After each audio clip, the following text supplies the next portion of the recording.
ఆంధ్రప్రదేశ్ ఉపముని ప్రశ్నిస్తే ఉపా చట్టం కింద కేసులు పెట్టి అరెస్ట్ చేస్తారు. ఏంటి ఉపా చట్టం అంటే, ఈ ఉపా చట్టం కింద కేసులు పెడితే కొన్నిసార్లు సంవత్సరాల తరబడి కూడా బెయిల్ రావు. ఎందుకంటే ఇది దేశద్రోహానికి సంబంధించి ఉగ్రవాద కార్యకలాపాలను ఎంకరేజ్ చేస్తున్నారనేటటువంటి కేసు. నిజంగా రావణ్ అనే అతను నక్సలిజాన్ని ప్రోత్సహిస్తే, ఉగ్రవాదాన్ని ఎంకరేజ్ చేస్తే ఆ సంబంధించినటువంటి వీడియోలు అవన్నీ ఇంటర్నెట్లో అంతకు ముందే ఉండుంటే మరి అప్పుడెందుకు కేసులు పెట్టలేదు?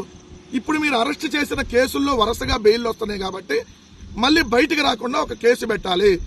ఎవరైనా ఆంధ్రప్రదేశ్ రాష్ట్ర ఉపముని ప్రశ్నిస్తే ఈ ఉపా చట్టం కింద కేసులు పెడతాం.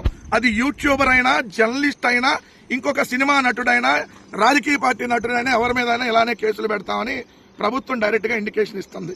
మొన్నటిగా మనం చూస్తే జర్నలిస్ట్ కేవీఆర్ గారిని, తర్వాత కేవీఆర్ గారి భార్య మీద కేసు పెట్టారు, ప్రొఫెసర్ నాగేశ్వర్ గారి మీద. అదే విధంగా చూస్తే ఇప్పుడు ప్రశ్న రావణ్ మీద, రేపొద్దున జడా శ్రావణ్ గారి మీద, ఇంకా రేపొద్దున ఏదైతే ప్రకాష్ రాజ్ గారి మీద, తర్వాత మీ మీద, తర్వాత నా మీద, రేపొద్దున ఎవరైతే ఉపమును ప్రశ్నిస్తారో వాళ్ళందరి మీద ఉపా చట్టం కింద కేసులు పెట్టి బొక్కలోకేసి ఏదైతే మక్కలు ఎరగొడతామని చెప్పి డైరెక్ట్ గా ప్రభుత్వం ఇండికేషన్స్ ఇస్తుంది. ఇక్కడ ఇప్పుడు ప్రభుత్వం ఒక తెలివైనటువంటి కుట్రకి తెరలేపింది. హిందూ సంఘాలని కొంతమందిని, ఏది తెలుగుదేశం పార్టీకి కొమ్ము కాసేటటువంటి పచ్చ కండవ వేసుకున్న కొంతమంది సంఘాల ముసుగులో ఉంటారు చూడండి, రాజకీయ హిందువులు. దీంట్లో చాలా తేడా ఉంది. మామూలు హిందువులకి రాజకీయ హిందువులకి చాలా తేడా ఉంది. నేను హిందువుని, కానీ నేను అన్ని మతాలని గౌరవిస్తా. కానీ రాజకీయ హిందువులు కొంతమంది ఉంటారు, వాళ్ళకి తిరుమల లడ్డులో బాత్రూమ్ యాసిడ్ కలిపారన్న, తిరుమల లడ్డులో పంది కొవ్వు కలిపారన్న, తిరుమల లడ్డులో దున్నపోతు కొవ్వు కలిపారని నీచంగా మాట్లాడినా ఈ రాజకీయ హిందువులు రారప్పుడు. ఎందుకు? అసలు ఇవన్నీ జరగవు కదా, ఎట్లా కలుపుతారని వాళ్ళు మాట్లాడరు. అమ్మో కలిపేశారు, అమ్మో కలిపేశారు, అమ్మో తినేశాం. తిన్నారా ఇవన్నీ? ఏమయ్యా రాజకీయ హిందూ సంఘాలను అడుగుతున్నారు, రాజకీయ హిందూ సంఘాలని. ఒక ముఖ్యమంత్రి ఉన్మాదంగా మాట్లాడితే ఏమయ్యారా రోజు మీరందరూ? 310 సంవత్సరాల చరిత్ర కలిగిన లడ్డూలో ఏ మతస్థుడు కూడా ఏ రోజు కూడా మనిషి పుట్టినాడు ఎవడో కూడా కల్తీ అనే మాట్లాడాల. కానీ మన ఆంధ్రప్రదేశ్ రాష్ట్ర ముఖ్యమంత్రి, ఉప ముఖ్యమంత్రి, మంత్రులు, కొన్ని పత్రికలు, కొన్ని ఛానళ్లు అమ్మో బాత్రూమ్ యాసిడ్ కలిపారంట, అమ్మో పంది కొవ్వు కలిపారంట, అబ్బా జంతువుల కొవ్వుతో తిన్నామంట. సిగ్గు లేకుండా ఇలా మన మతాన్ని, మన లడ్డూని నీచంగా అవమానంగా చిత్రీకరిస్తుంటే ఏమయ్యారు ముసుగేసుకున్నటువంటి రాజకీయ హిందువులు? నేను అడుగుతున్నా, ఏమప్పుడు అప్పుడు టప్పెట్లు కొట్టింది కదా, మొత్తం వెళ్ళి టెట్ట కొట్టుకుంటారు, రైల్లో తిరిగారు కొంతమంది. ఏమయ్యారమ్మా ఇప్పుడు చెప్పండి? అవన్నీ తప్పని చెప్పింది కదా. ఇప్పుడు మరి మీరు వెళ్ళి ఎక్కడికి అడగలేదే? ఎక్కడో సాటి ఎవరో ఒకరికి అడగాలి కదా. అదే గుడ్లి ఎందుకు అడగలేదు? ఇంత నీచంగా మాట్లాడితే ఈరోజు జగన్మోహన్ రెడ్డి గారి మీద ఉసిగొలపడానికి కొన్ని హిందూ సంఘాలను తీసుకొని వచ్చి ప్రెస్ మీట్లు అనమాట, అదే రాజకీయ హిందూ సంఘాలని.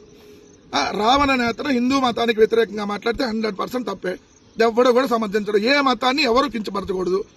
మరి డైరెక్ట్ గా రాజకీయ నాయకులే మతాల మధ్య చిచ్చు పెడుతుంటే, మత విద్వేషాలు రెచ్చగొడుతుంటే, ఓ పక్క ఈరోజు ఏదైతే చచ్చిపోయినటువంటి వాళ్ళని తీసుకురాగలుగుతామా? తొక్కిసలాటే కదా జరిగింది. జగన్నాథ రథచక్రాల్లో పోవట్లేదా? రైలు ప్రమాదాల్లో పోవట్లేదా అని మాట్లాడితే హిందూ భక్తుల మీద అప్పుడు రాలేదే రాజకీయ హిందూ సంఘాలు. ఇప్పుడు ఏం లేదండి, క్లియర్ గా ఈ రాష్ట్రంలో జరుగుతున్నటువంటి అనేక అంశాలని తెరమరుగు చేయాలి. సాయి కృష్ణ అంశం ఈరోజు డైవర్ట్ చేయాలి. అందుకనే ప్రశ్న రావణ తీసుకుని వచ్చి ముందు పెట్టి రోజు దాని మీద నడిపి అరెస్ట్ చేస్తున్నారు. ఎవరైనా ప్రశ్నిస్తే, సాయి కృష్ణ అంశం ప్రశ్నించినా, క్రాంతి కుమార్ అంశం ప్రశ్నించినా, ఈ రాష్ట్రంలో జరుగుతున్నటువంటి రైతుల అన్యాయాల మీద ప్రశ్నించినా, ఉప ముఖ్యమంత్రి మాట్లాడుతున్నటువంటి దారుణమైన భాషను ప్రశ్నించినా ఉపా చట్టం కింద కేసులు పెడతాం. ఉపము మీద క్వశ్చన్ చేస్తే ఉపా చట్టం కింద తీసుకెళ్లి బొక్కలు వేస్తాం. ఇది క్లియర్ కట్ ఇండికేషన్ లో ఉంది. ఇంకా ఈ రాష్ట్రాన్ని ఆ దేవుడే కాపాడాలి. ఎందుకంటే ఇంత దారుణాలు ఎక్కడా జరిగినటువంటి దారుణాలు ఈ రాష్ట్రంలో జరుగుతా ఉన్నాయి 2 సంవత్సరాలుగా.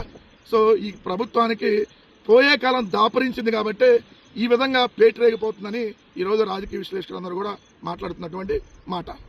హిట్ టీవీ యాప్, ఇందులో short news, live news, entertainment shows, movies, digital magazines తో పాటు మీ జిల్లా వార్తలను కూడా ఫ్రీగా చూడొచ్చు.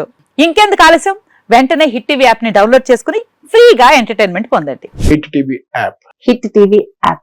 Please download hit TV app. Hit TV app ని ఫ్రీగా డౌన్లోడ్ చేసుకుని ఎంజాయ్ చేయండి. మీకు నచ్చిన ఎంటర్టైన్మెంట్ కోసం హిట్ టీవీ యాప్ ని ఫ్రీగా డౌన్లోడ్ చేసుకుని ఎంజాయ్ చేయండి. హిట్ టీవీ యాప్ ని డౌన్లోడ్ చేసుకుని ఆస్వాదించండి, ఆశీర్వదించండి. ఇంతమంది సెలబ్రిటీలు హిట్ టీవీ యాప్ ని డౌన్లోడ్ చేసుకోండి అని చెప్తున్నారంటే ఎంత మంచి యాప్ ఆలోచించండి. అమెరికా అమెరికా అమెరికా అమెరికాలో చదవాలనుకునే వాళ్ళకి విశ్వసనీయమైన పేరు మన శౌర్య consultancy. UK Law 1 Year Masters. UK Law 1 Year Masters. 2 years work permit up to 5 years visa. Contact Saurya Consultancy.